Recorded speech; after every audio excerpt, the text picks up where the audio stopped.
Hello, everyone.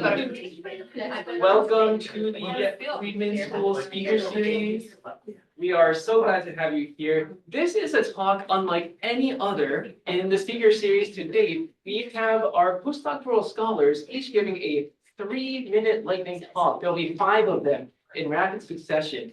We're very excited to hear what they have to say, and I expect there'll be a good deal of questions. So thank you all for coming to spend this time here. Rather than give the full bio on all 5 of them, I don't want to take up the entire hour just doing that. So I'll just give a little sprinkling of each of them. Their specialties range from consumer behavior, food systems, and resource management to nutritional risk factors for cardiovascular disease and developing, implementing, and evaluating behavioral and communication strategies to promote healthy eating for different populations. In addition to that, their specialties include community-based interventions to increase access to healthy foods and to improve diet quality among families with low income, as well as the health and economic impacts of interventions to address chronic disease and to promote equity in food access. So without further ado, we will start with Suraj Adhikari. Please give him a warm welcome.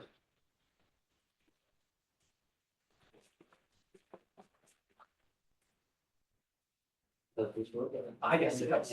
Yes. All right. Some of you in this room might be hearing the word rangeland for the first time and even thinking like why I'm even talking about it. But rangelands are everywhere. Almost 47% of the Earth's land surface and 36% of the United States is covered by rangeland. In Great Plains alone, rangeland covers 210 million acres of the land and supports the livelihood of 10 million people. But these rangelands are in threat from wildfire risk, woody planting encroachment, and land use changes. So historically, mixed grazing and fire together used to keep this rangeland healthy. But today, most of the rangelands are managed using the traditional practices that reduce the use of fire and rely on single species grazing. So that has created a uniform landscape and made this landscape vulnerable to the ecological damage. So the solutions are pasture grazing and mixed grazing, and you can see what they are here. But the problem is the lower adoption, right? So my research asked a simple question like, what motivates landowners to adopt these management practices? So for this, I conducted a survey of 3,000 landowners across 4 states, Kansas, Nebraska, Oklahoma, and Texas. I found about half of the landowners were aware about pasture grazing, while only 1 out of 5 used it. Landowners who perceived wildfire risks higher were more likely to conduct these management practices, and the trusted organizations like Extension Services and the Nature Conservancy played a vital role in the awareness of these practices, while older landowners were resistant to shift from these traditional management practices. Using choice experiment, I elicited the preference of landowners for different outcomes that can be generated by these management practices, and I found landowners would prefer these management practices if they can improve the forest uses, lower the cost of these management practices, and support wildlife and also reduce the wildfire risk. Using the structural equation modeling, I found that the land management decisions were not only about the profit. I found landowners who valued the environmental benefits of these benefits of these rangelands were more likely to adopt these management practices on their land. Also, family members and neighbors had influence in the management decisions, showing that the land management decisions are also shaped by the community norms and not just by the economics. So in overall, uh, the challenge is not that we don't have a solution, but the challenge is the adoption. There's no adoption or very low adoption. So for these outreach and policies should focus on decreasing the gap between the awareness and adoption, and then should incentivize these management practices and promote these management practices and let landlords conduct these practices on their land, and they should also uh, provide them the hands-on learning opportunities so that they can see the things happening in the real world, and that can change their attitude. So finally, so investing in the better land management today will ensure that this rangeland can ensure this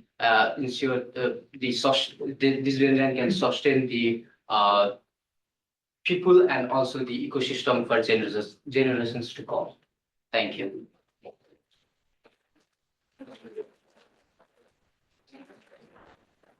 Okay, excellent. So we give everybody a question. So we'll do everybody and then the questions at the end. Yes. Thanks.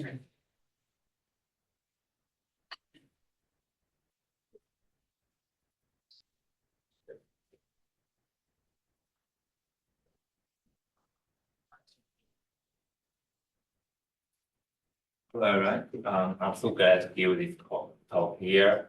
My name is Ding Fan, and my topic today is multivariate robust case-centered functional clustering model for sparsely observed longitudinal data. In medical research, longitudinal studies are increasingly collecting multiple exposures, biomarkers, and clinical measurements over time, which produces multivariate longitudinal data. Imagine now we are trying to identify some subgroups in which subjects have different changing patterns of the biomarkers. The challenges here are, first, the data collected in the real-world research are very likely to be sparse and irregular, as you can see from the picture. Each participant might only contribute only a few observations, taking at irregular and individualized time intervals, and with substantial missingness. The second challenge is that it might be multivariate, non-Gaussian, with nonlinear trajectories and heterogeneous changing patterns. So the gap is that the existing models struggle when clustering this kind of data. As of 2024, no robust functional clustering models are available. So my aim is to develop robust functional clustering models to fill this gap. To achieve this goal, I developed two new models for univariate or multivariate sparsely observed Gaussian or non-Gaussian longitudinal data. Briefly, the models are incorporated case-centered clustering and univariate or multivariate robust functional principal component analysis. Also, I developed modified class enumeration indexes for the optimal model selection, and the proposed models and indexes were evaluated by the simulation studies and real data analysis. At last, I developed an R package for people to use these methods. In the simulation studies, the proposed models showed high classification accuracy and low prediction errors, and the modified silhouette coefficient has the highest accuracy. In the real data analysis, using the proposed models, I identified two joint trajectory subgroups for the three tumor biomarkers on the left, each with different risk of the colorectal cancer, death, and recurrence. And also two groups of the serum lipids, each with different risk of the incident cardiovascular disease. That's all. Thank you.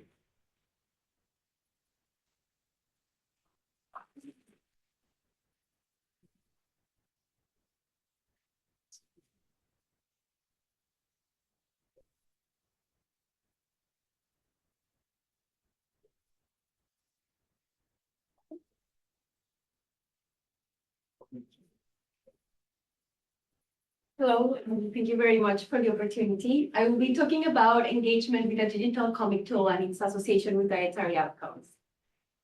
So children within ages 8 to 12 years old are starting to develop agency, autonomy, and decision-making skills around eating. So this makes pre-adolescence a key period for health-promoting interventions. In today's world, digital interventions and digital tools are a promising way to do this. But these tools should be compelling enough to capture children's attention in an already saturated media environment. Because engagement with digital interventions is critical for their effectiveness. So considering this, we developed a digital health comic tool promoting healthy eating behaviors for children 8 to 12 years old who are at risk of developing obesity. The team conducted a pilot two-group RCT to assess the comic's feasibility, acceptability, and effectiveness. And we then conducted an exploratory secondary data analysis to examine engagement with the tool and its association with dietary intake in children who were in the intervention group. And this is what I'm talking about today. So to provide a little bit more context, the comic had 6 chapters. And basically, each week for 6 weeks, children got a new chapter. The study also had a 3-month follow-up. And at each time point, we measured intake of fruits, vegetables, water, and sugary drinks. For the purposes of this secondary data analysis, we only looked at children who received the comic. And then we classified them based on their level of engagement with the comic. High engagement was defined as reading at least half of 4 chapters at the end of 6 weeks. And then we conducted some regression analysis to explore the effect of high engagement on this intake of food and beverage items. We had a total of 44 pre-adolescents in the comic group or the intervention group. All of them were Black, Latino, or mixed. And you can see here that 24 of them were high engagers versus 20 low engagers. And here are our results. You can see in the graphs the number of times of food items were consumed in previous week at 3 different time points. Straight lines indicate high engagers and dotted lines indicate low engagers. We see no clear or distinct patterns of intake based on level of engagement. And here we have the results of our regression analysis showing the association of high comic engagement with intake at 2 time points, 6-week endpoint and 3-month follow-up. As you can see, higher engagement with the comic did not have a statistically significant impact on intake. Given the relevance of digital interventions today, these null results call for further investigation on drivers of engagement and how to explore different forms of engagement to make these interventions more compelling for adolescents and pre-adolescents and make these interventions more effective. Thank you. I'm looking forward to your questions.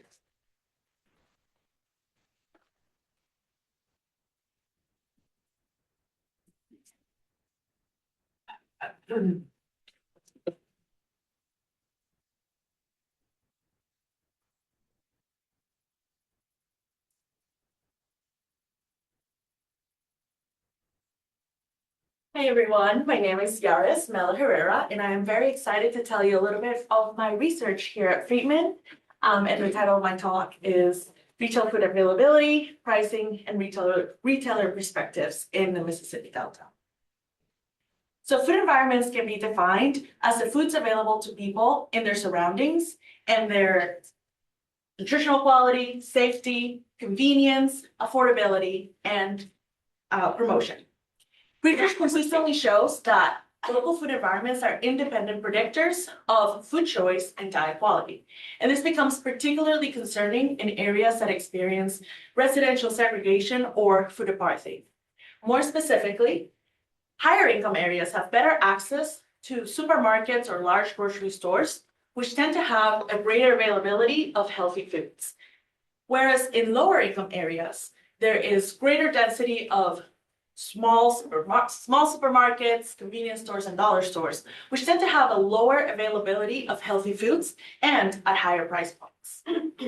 This pattern is evident in the Delta region of Mississippi, where a significant proportion of its residents experience significant financial and transportation barriers to accessing healthy foods.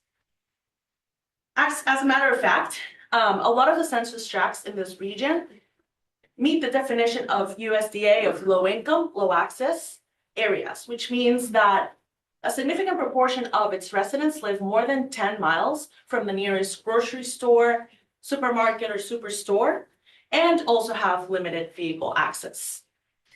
In response to these challenges, the Delta Green's Food is Medicine project was developed to increase access to healthy foods and improve cardiometabolic outcomes among individuals with cardiometabolic risk or diagnosis of a cardiometabolic disease, and also aiming to increase the local food environment and strengthen the local food environment. So as part of the Delta Greens project, we conducted a mixed methods evaluation of the local food environment by doing retail audits and also qualitative interviews with store managers and owners. So consistent with previous evidence, we found that superstores and supermarkets had higher availability of healthy foods.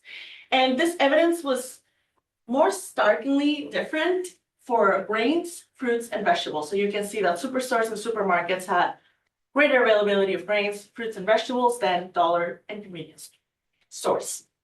Similarly, for less healthy items, including sugar-sweetened beverages, sweet baked products, and ready-to-heat or eat mixed dishes, supermarkets had the greatest availability of these items and dollar stores as well. In interviews with retail managers, interrelated barriers to stocking fresh fruits and vegetables emerged. Managers of convenience and dollar stores frequently cited corporate stocking decisions limiting the stocking of these items, particularly driven by perceived low consumer demand. And this demand is shaped mostly by shopping patterns. Customers tend to mostly buy all their fresh fruits and vegetables in large stock-up shops that happen once or twice a month at grocery stores. And they may not even be aware or expect that these fresh fruits and vegetables are available in the smaller types of stores. However, managers also discuss potential opportunities to collaborate with local farmers to increase the availability and demand of these products. They, for example, mentioned having pop-up fresh markets at the store sites, or also providing handouts with culturally appropriate recipes to, again, increase the demand for these items in these particular settings, and also, of course, access to healthy foods. So together, these findings indicate that we need to find solutions to increase access to healthy foods in these lower income areas, and also ensure that we can strengthen the local food economy and by extension, support the health and well-being of Delta residents. Thank you so much.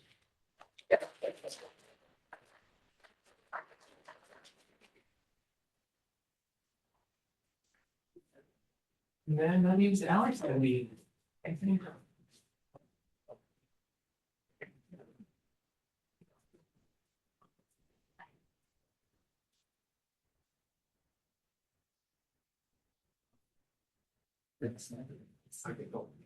Hi, everybody. My name is Alexander Vonderschmidt. Thanks so much for having us today to talk about some of our work. Today, I'm going to be talking about one of my PhD chapters. And just for reference, I did my PhD in the UK, so I'm going to be referencing a lot of UK statistics, but in the background, I tried to also mix in US statistics to just give it a little bit more closer to home for here. But I'm going to be talking about integrating dietary variables into an anemia prediction model using the UK Biobank. So for a bit of background, anemia prevalence is rising in both the UK and the US. I just plotted the Arlden data here. And this is showing pregnancy. And just a side note, the interesting difference why the UK has such higher anemia in pregnancy is because in the UK, they don't have iron supplementation recommendations for pregnant women like we do here in the US, which I thought was interesting. And so why is this important? Well, healthcare costs double for patients with anemia, and also relevant to the work that I've been doing. In the UK, there have been multiple studies that show that vegans and vegetarians have higher rates of anemia, which is why I wanted to integrate dietary variables into the model. And meat in particular is the second largest contributor to iron intake in the UK, right behind iron fortified cereals. And in both the UK and the US, meat consumption is falling. So this makes anemia prediction using meat even more important. So for the methods, I wanted to explore machine learning techniques to build this prediction model. There have been previous studies that found that conventional risk prediction models may be incomplete, and there's emerging evidence that shows that machine learning models offer higher predictive value than traditional models. And there's been no anemia risk prediction model that has incorporated diet. And the models that do exist on anemia prediction are mostly for low and middle income populations. So there's a lack in higher income populations. And I thought that it was important to measure the potential negative consequences of meat reduction. So for my methods, I used the UK Biobank after exclusions. It was kind of sad. The UK Biobank is 500,000 individuals, but we had 22,000 individuals who had multiple rounds of blood data. And we used a hemoglobin-defined anemia, and I wish I had much more time to dig into the juicy machine learning model that I used, but essentially it's a multi-stage machine learning pipeline being from raw data in to anemia prediction out, and it uses different machine learning algorithms at each stage of the model. But relevant for my model, for the classification stage, which was actually using the prediction model like a Cox, it used 7 different survival analysis algorithms. Okay, so for the results, on the left here is just the predictor tier. So we try to build models specifically with as little variables as possible. So we tested a staged approach where we just used survey data, and then we incorporated diet data, and then we incorporated very little just baseline clinical data. And interestingly, the model performed much better in men than in women. But we did find in the diet tier for women, you can see total meat was the second highest predictive variable. In men, it was lower down in the risk, but still among the top 10 predictors. That fell off a little bit in the clinical model, and some of the clinical variables overtook it, but still a relatively high predictor. And even just asking a binary, is somebody vegan or vegetarian, yes or no, was predictive in the model for iron-based anemia. That's all I have. Thank you.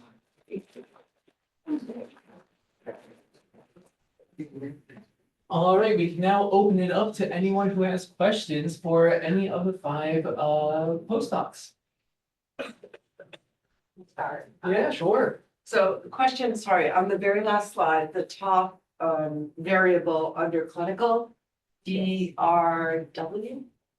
Oh, RD, sorry. Can you just talk about that? yeah, so sorry. That's some red cell distribution. Yeah, okay. So it's a measure of like red blood cell metrics. Yeah, okay. I figured it was Yeah. related to that.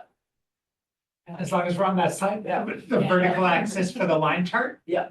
Tell us the vertical axis for the line chart? Yeah, Oh, Harold's, see, that's just a typically used performance predictive power metric for prediction models. So you can essentially think of it as getting closer to 1 would be complete performance, and getting closer to 0.5 would be a flip of a coin. It doesn't perform any better than random chance. Thanks.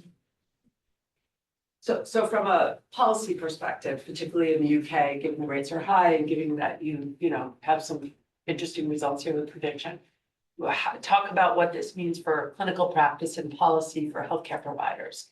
Sure. I mean, so a lot of the chapters of my PhD were focusing on Scottish dietary policy. They want to reduce meat and dairy consumption in Scotland to align with net zero policies. And a lot of the discourse has been centered around well, meat consumption can reduce cardiovascular disease, incidence, diabetes, even some types of cancer. And there was very little discussion on micronutrient outcomes. So I worked on multiple projects with our group in the Scottish government. So we built a simulation model to look at micronutrient outcomes as well. And then I specifically looked at anemia. So we were just our group, I think, was just trying to make a more whole picture discourse around reducing meat consumption and show that there can be some trade-offs there. Yeah. And so, for micronutrients, things like iron, iodine, selenium, zinc, these are important that if you are wanting to reduce meat consumption, you really need to make sure you're being careful with recommendations for micronutrients. Hi, could you go back to the second slide, please? Sure. Yeah. This one or the second? Yeah. So I noticed that UK vegetarians and vegans have higher risk of dementia. Was this the case in the US? And if not, why might there be that difference with US and UK? I'm biased because I did my PhD in the UK, and so I am immediately able to cite off tons of UK-based studies. I don't know if anybody's looked at it in the US. It could, just off the top of my head, the interesting kind of thing in the US versus the UK as far as demographics go are both populations have a predominantly white population, but then this second largest race in the United States is Black at about 13%. And in the UK, they have a much smaller Black population, but they have a much larger Indian population, which is predominantly vegetarian. So they have a much larger relative vegetarian pool over there. So a lot of these papers also found that it was much higher among Indian UK residents. So I don't know if potentially that could be the difference between the UK and the US. I'm sure that we would probably see a similar statistic in the US, but off the top of my head, I don't know of any studies. I was just gonna ask a global question for everyone. Do you want to? Yeah. Your Yeah, chair. I think we can We can have like a little panel Yeah. chairs. Great idea. They are on wheels. Yes. so- There's several just awkwardly take them on. Perfect. Yeah, great. Yeah. Well, first I want to say thank you for your presentations. They were all super fascinating and I really appreciate, although it wasn't planned, the arc of which you represented research here at the Friedman School. And I would just love to know more what your next steps are. I know you had a short amount of time, but based on what you presented to us, where are you excited to go with your research, whether that be small or big? And maybe you could start at the top and then we'll work our way down.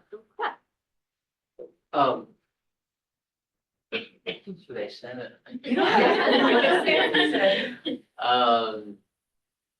Yeah. The PhD research was more on natural resource management, but it was more of the main reason I went was that project was the experimental economics thing. I was allowed. I had to do choice experiment there, and also I'm more fascinated about the econometrics modeling and that kind of stuff. I did my minor in statistics and agriculture economics. So yeah, that was a good thing for me to do. So after my PhD, I did like 2 years of postdoc in University of Arkansas in agriculture economics department, where I did similar choice experiment and other contingent valuation methods. So yeah, I'm sure I'm not answering your question in a straightforward way, but I'm looking more forward applying more applied economics into answering those most difficult questions the world is facing right now. I'm looking forward to and coming to the talks, which is really awesome. And it was a great opportunity for me. Right now, I'm working on the consumer acceptance and social life cycle assessment of the cultivated meat. So yeah, everything is looks like everything's falling right around my economics background. So I wanna in future whether it can be academic or maybe some industry where I do like research like kind of a consumer oriented research or something like that. I would feel more focusing on the consumer economics from the behavior aspect. So yeah. Yeah, I just finished my PhD late in the fall and joined here. So I guess looking forward, I am very excited to continue to do my postdoc here. And I'm working in the Food as Medicine Institute, mostly doing modeling work, like simulation modeling of different food as medicine programs. So very excited to do that. So, again, my presentation was focused on my work at Delta Greens. And I'm also a registered dietitian, so I'm very interested, apart from the retail environment, I'm also very interested in diet assessment and diet quality metrics. So, part of our Delta Greens work is now focused on doing a nutrient analysis of the content of the boxes, so macronutrient, micronutrient content, servings of fresh fruits and vegetables to ensure that what we're actually providing people does meet recommendations, national recommendations. So that is the next big step that we're working on and I'm excited about. So for this research question in particular, I think the next steps are diving a little bit more into like how engagement looks, like we have from like passive engagement to active engagement. So it's like a very big continuum. I'm thinking about interventions like those or threshold for have different effects. So that's something that we are working for in these labs. So looking forward to that. Yeah, my talk is about methodology modeling. So it's kind of boring for so that I feel that too, But I'm thinking because in my PhD training, I worked on a lot of projects about cardiovascular disease, and the dietary factors are very important for cardiovascular disease. So that brought me here, and in future work, I think I'm going to incorporate the longitudinal study methodologies into the current work. For example, I'm working on the aromatic and amino acids and cardiovascular disease. This in a cohort study, so I can incorporate some of the methodology into the current study. So because all the methodology serve the research, so I think we can find some new insights with the longitudinal data, and this might help our projects and our science to find more convincible evidence. So that's my plan now. Thank you. Yeah, sure, go ahead. I'm gonna ask two questions at once. For the pastoralist, I know you said that one of the things we need to work on is awareness, but it seems like you also had difficulty getting people who are aware of the technique to uptake there as well. Can you just talk about like what else we could be doing? And then for Anna, do you think that it would have made a difference in your findings if you had a comparison group that wasn't interacting with the comment or the comment? Oh, yeah.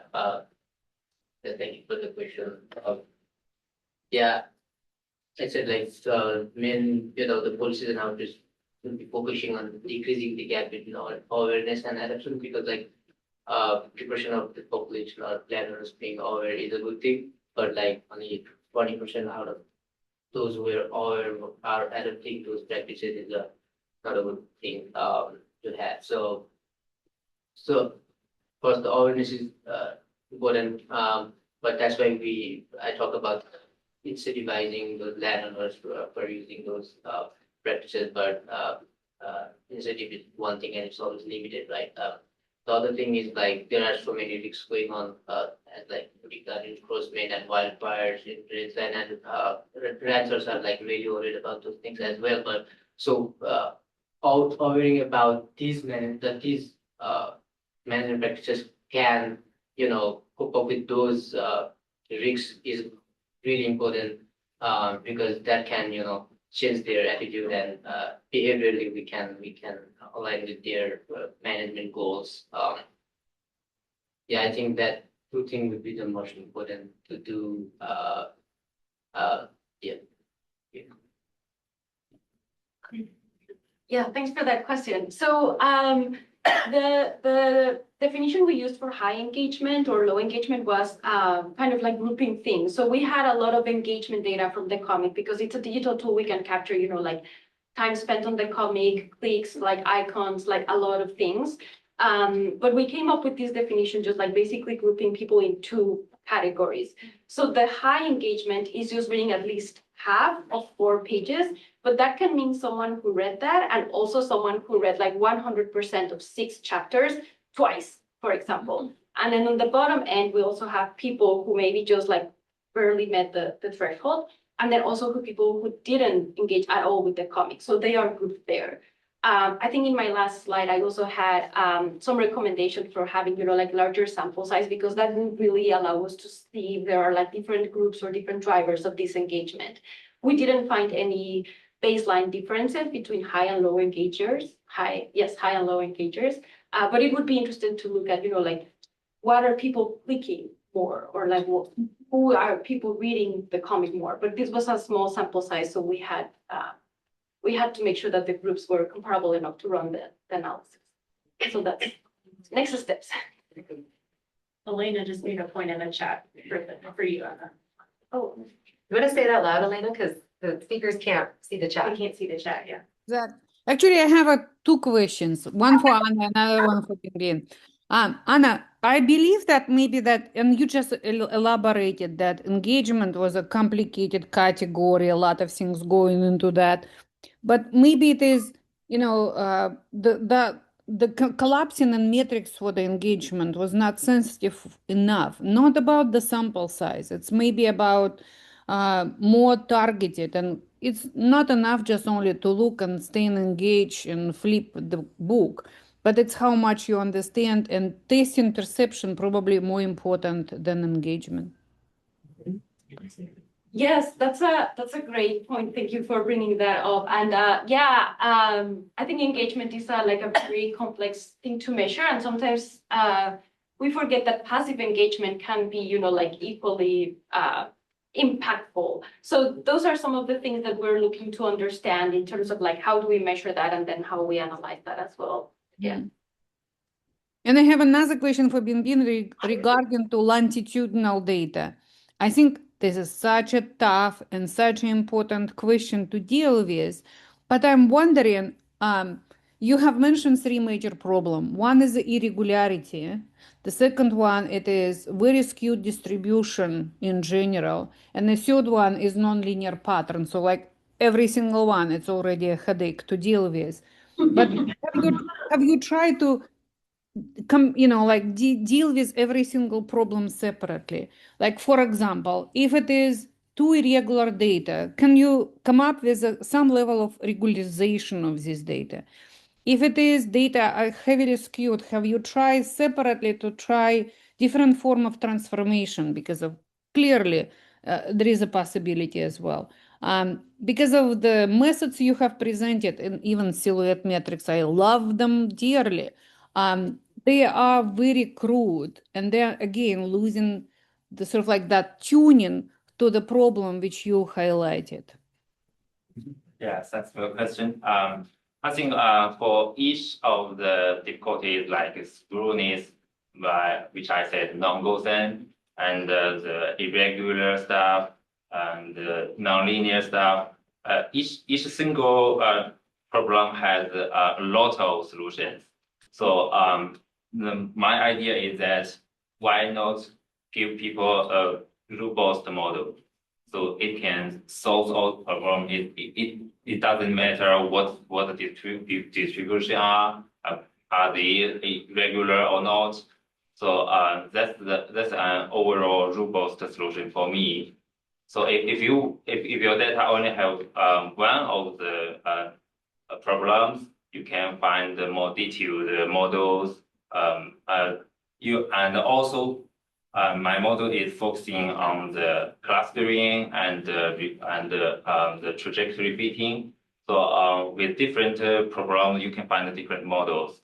So for example, if you want to explore the dynamic exposure and the outcome, you can use some functional regression.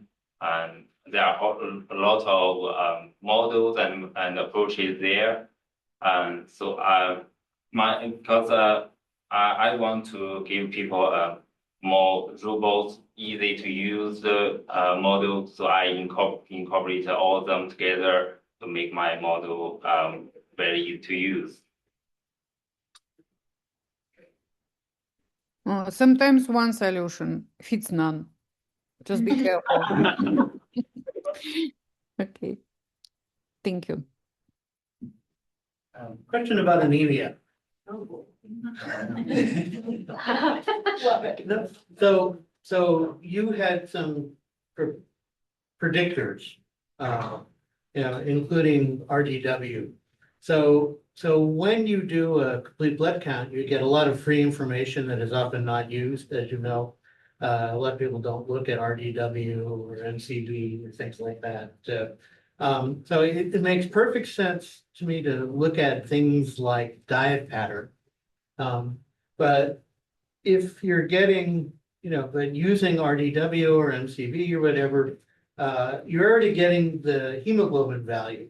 So what's the point of looking at those other red blood cell indices as predictors?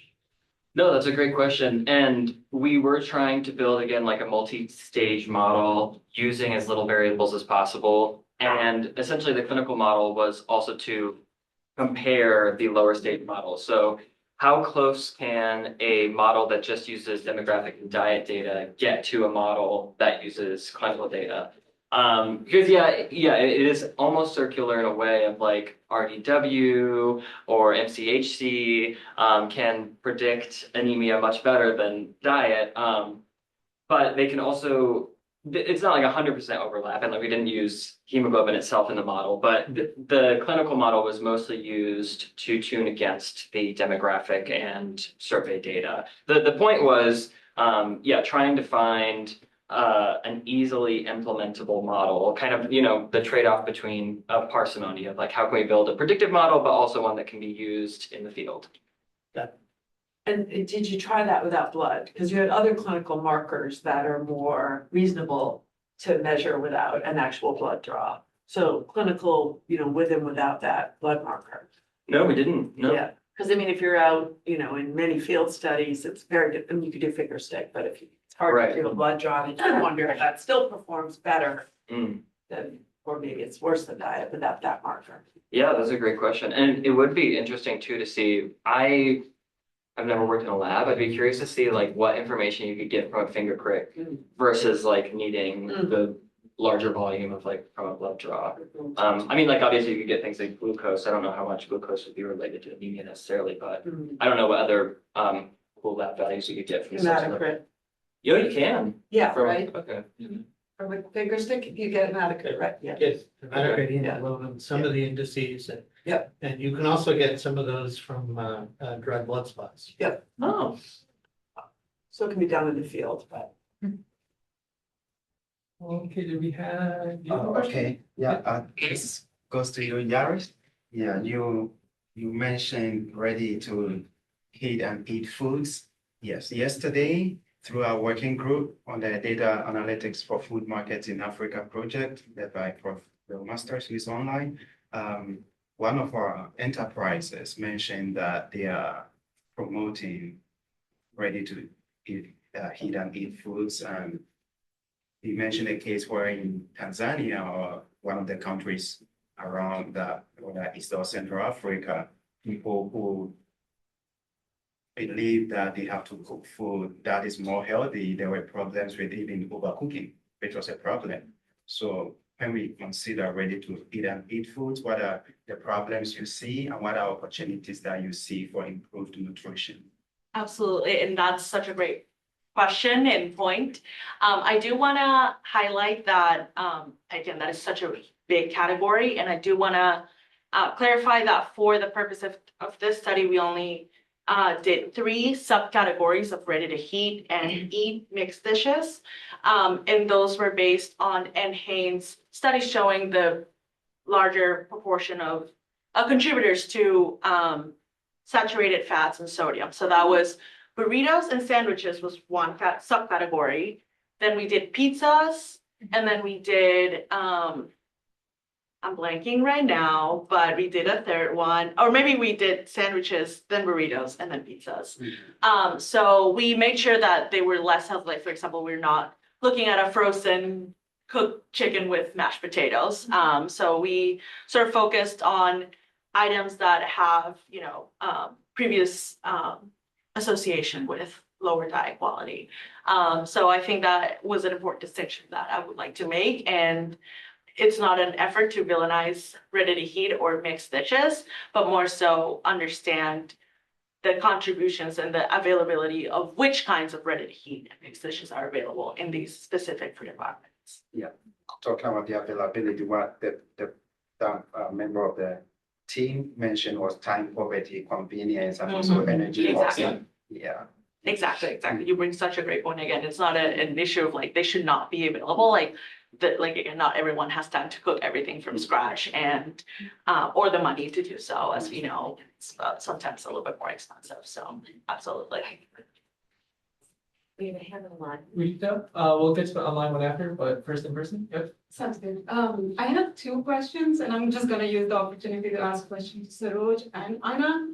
But first I'll ask you, Saroj, there was a very interesting presentation, and I saw in one of the theories that you used one of the cognitive theories where you looked at anthropocentric values around raising as well as biocentric values as well. And I just came across in one of my classes, we talked about carbon cowboys, who are cowboys in Texas who are using regenerative grazing practices. And I'm just wondering how you measured these different value systems and if you've seen any patterns in them.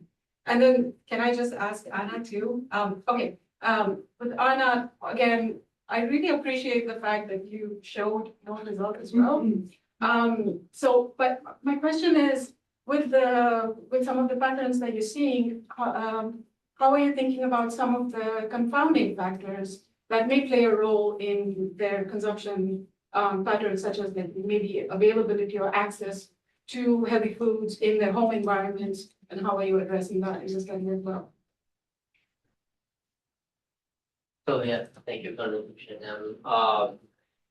We in my survey I measured like values, norms, and attitudes, and then also behavioral intention, and try to explain how these those values, norms, and attitudes explain the behavioral intention, but like values does not like directly influence or explain the action. So behavioral intention. So like indirectly values influence norms and attitudes, and then behavioral intention. So yeah, and I measured like both biometric and biocentric and anthropocentric. Like those ways you measure through the statements. Like we have some statement that were oriented towards profit or more of human-centered management goals, and in biocentric we were asking more about the environment benefits. How you what do you value as that sort of questions. Like there are literatures on those have used to measure those values and norms. So we use those statements using the 5-Likert scale.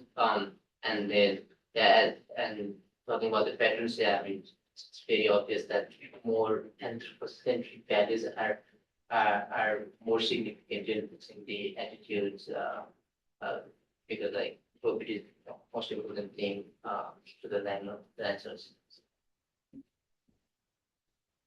Thank you for that question. And yeah, so a couple of things. I didn't have time to talk about that here, but this is kind of like a family-based intervention. So parents of children also get a newsletter with some of the content.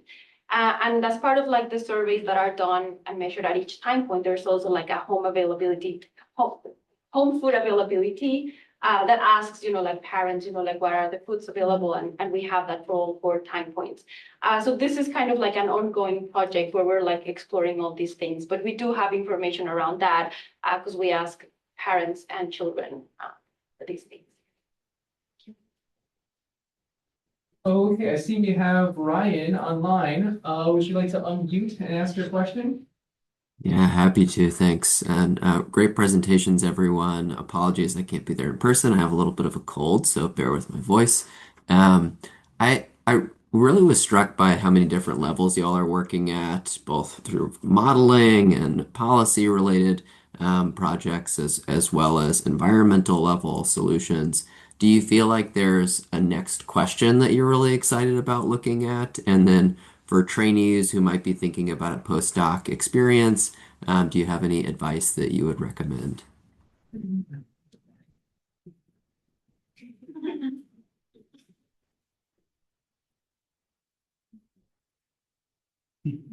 I mean, I can go since I have 2 years of postdoc experience already. I mean, yeah, the most important thing is you should be looking for the postdoc or any research role if you love asking questions and also having put effort to find solution for them. But yeah, it's more about the love to the research itself that keeps you in this space, I guess. And if you enjoy research, then definitely you would want to go on faculty. But before I mean, if you are planning to be in academic, I would definitely suggest a postdoc role at least for a year or two, so that it will help you to bridge between the faculty and the PhD level, because like I mean, I did my PhD like almost 3.5 years. But I can surely say that the level of research and the level of thinking level would be like so different when you go to the postdoc level.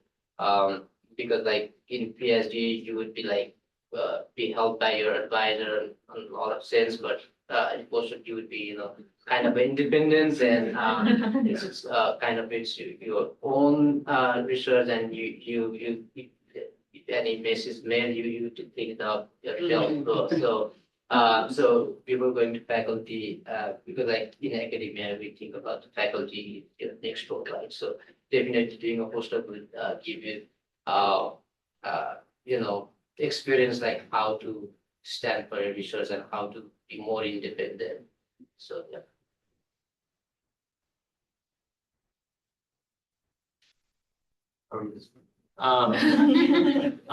As far as I think the first question was like, what's the next question that we're excited about? So I would self-identify as a huge nerd. I love just like working with data and building models. It's really fun.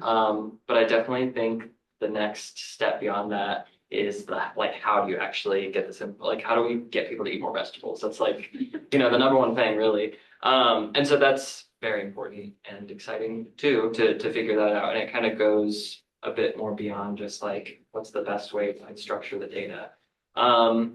As far as advice, I mean, I guess just be open-minded.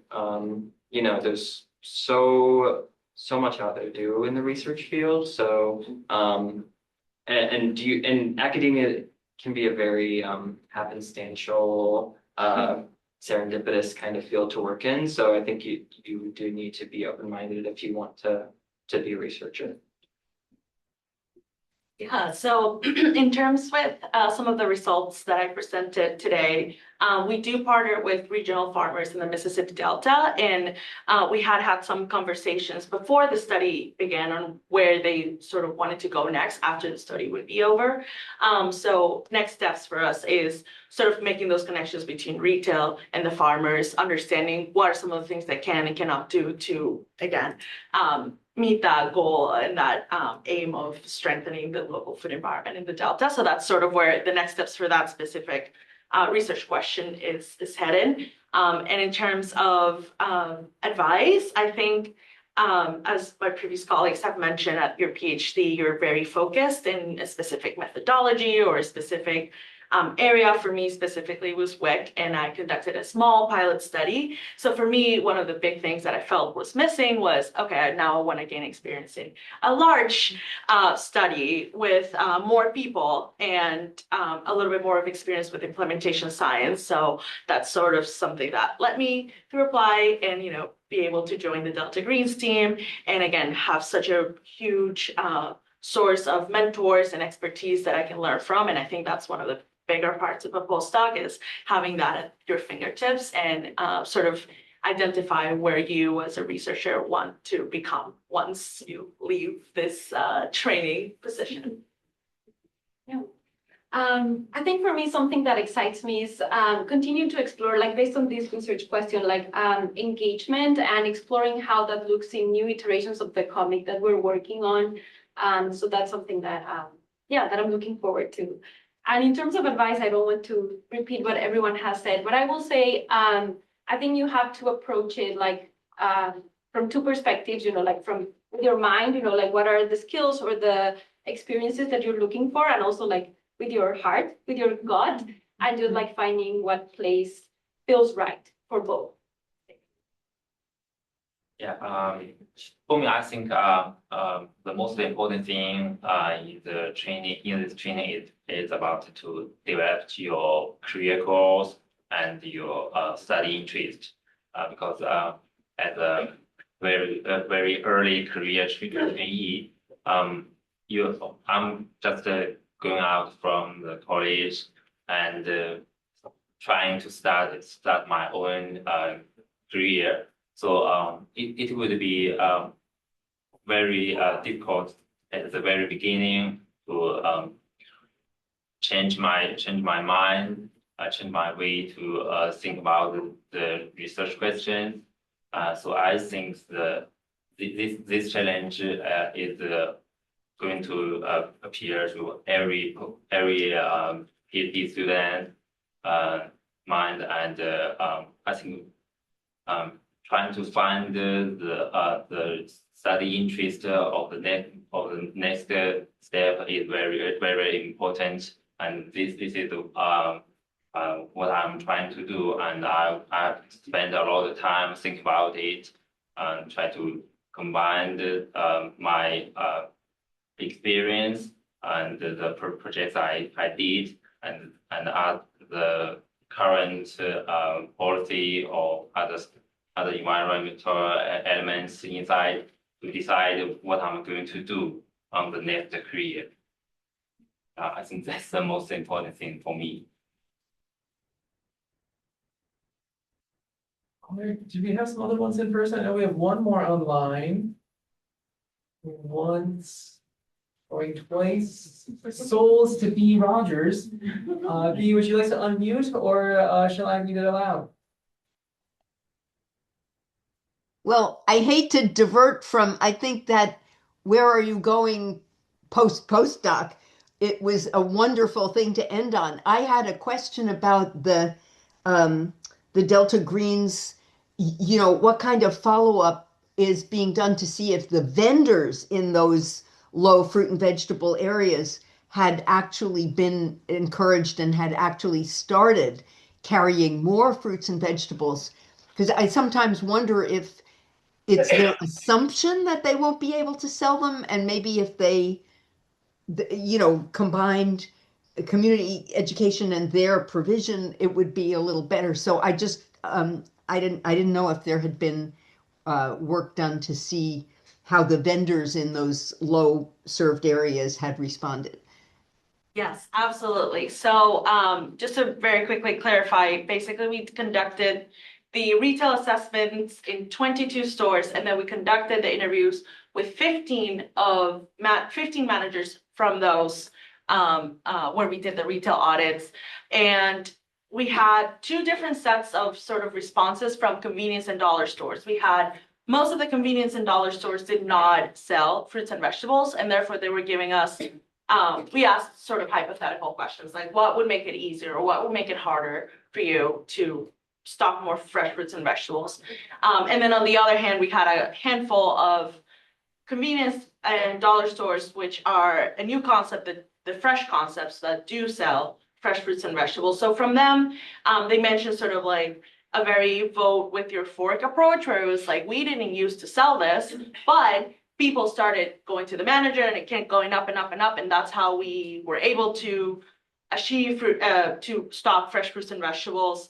Whereas for some of the hypothetical answers they mentioned, there's a lot of people who do want to buy these things and it would make it very easy for them. So we had both sides of the spectrum in terms of whether they would be interested in selling or not. And I think on the hypothetical, there was majorly a huge interest, but feeling like corporate is not going to do it because people just don't buy these things in that place. So that was sort of like the bigger scope and story for those that didn't, but they demonstrated excitement, at least from the management level. Yeah. Yeah, that's sort of in the back of my mind. The hypothetical is based on, oh, I don't think people will, or I don't think corporate will support, as opposed to, well, gee, we offered it and people actually did or not. Mm-hmm. And there was a lot of sorry to continue, there was also a lot of interest in working with the farmers. Again, it was just concerns about like, well, can they match what my supplier can offer me in price? So I think those were, again, most for the hypotheticals were a lot of excitement. I think people would want to buy it. Like, I feel like that even answers like, I feel like this new generation wants to eat healthier, but we just don't have sort of that consumer demand piece. I think was huge of like, we don't have that sort of like front loaded, like we know people are going to buy it for sure. And therefore corporate's going to cave kind of thing. So. All right, please join me in giving one last round of applause. Yeah, great job, everyone. Thank you.